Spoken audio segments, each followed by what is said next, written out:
Hi everybody, this is Bob Iacchino along with Mike Arnold from Path Trading Partners. It is June 25th, and this is a weekend update Path Chat covering individual stocks for the week beginning June 25th or June 26th for stocks because they're not open till Monday. Other markets are, so we usually say it's the week beginning on the Sunday evening.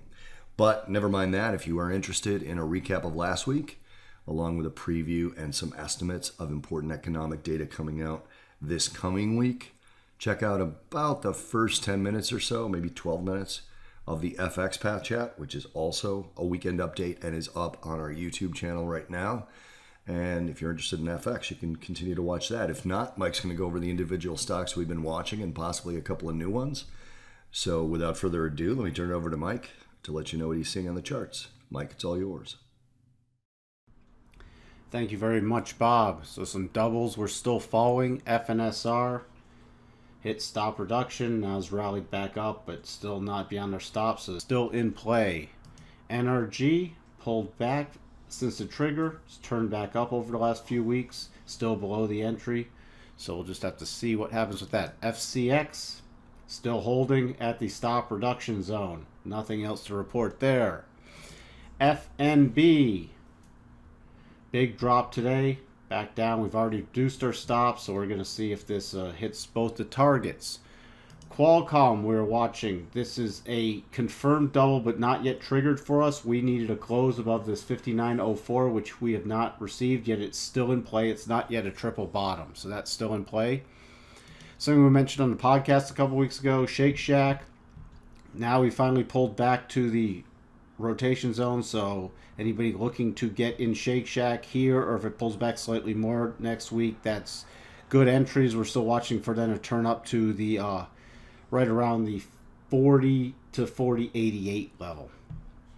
With this, it's an early entry, possible horizontal channel breakout and above a trend line. Just some other stocks people watch with the FANG stocks and everything else we've been watching and talk about. People want some levels. So I worked up some levels based off some GAN work I do. Facebook on the weekly pulled back to the rising rotation zone, now reapproaching its most recent highs. If we get above the 155.59 mark, next level projected up is the 160.69 and then the 165.79 if you're looking for targets. Apple is sitting in the weekly rotation zone, still below the 8 and above the 21. It does not look good for Apple, though. If it really gets a close below about this 140 level, which is also below the 21, we then have a clear path that we could return to this breakout zone around this 133 level or slightly higher. We have the rising 50-week coming in there. So be careful. If we do get back up above this 8, we could then possibly see a retest of the highs, but Apple's not the strongest one of the FANG stocks anymore.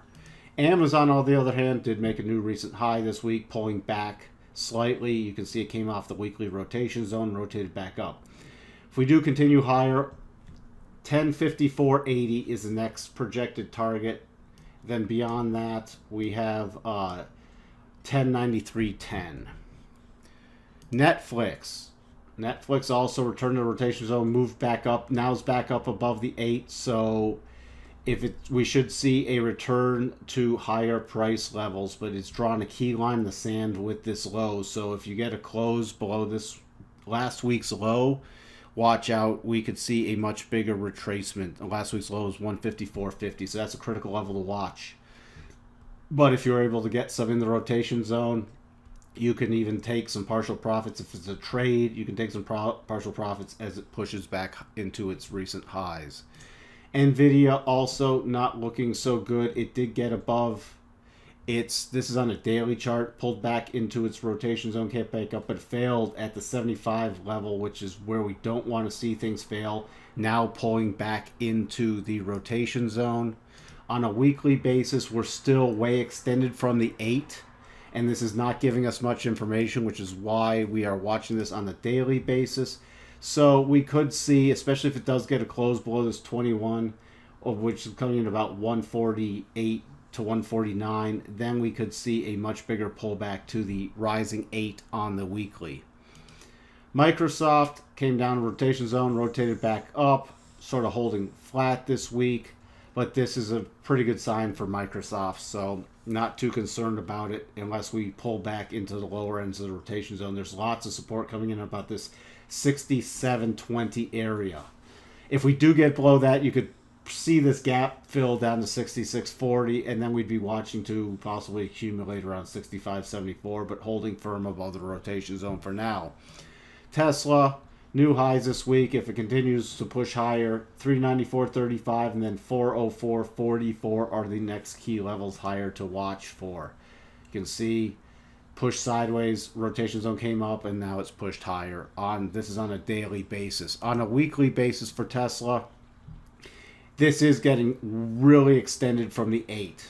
Now, it can pull back and the 8 can catch up, but I would not be surprised at some point to see some kind of pullback. This is now 1, 2, 3, 4, 5 weeks. We're really getting extended on a weekly basis in Tesla, so just be careful with that one. Finally, FireEye, still a potential double. It's a confirmed double for us. It's not triggered, though. It's now pushed back up. It's still a potential trade until we get a move above this 1583, which would turn it into a triple top and invalidate it. We'll just keep an eye on it and see which ways, but we're not trading this at all. It was just a potential double play that had a really nice gap fill, but not triggered yet. That's all we have for you with this weekend stock update. Turning it back over to you, Bob. Thank you for that, Michael, and thank you guys for watching. New Money Path podcast is out. Episode number 77 is in the ether. You can find it on our website, pathtradingpartners.com, or you could just go to Google Play or the iTunes store and type in the Money Path podcast. No charge, just all free good advice. Hit like and subscribe to these videos if you like what we're doing, and we will talk to you in the next Path Chat. Cheers, everyone.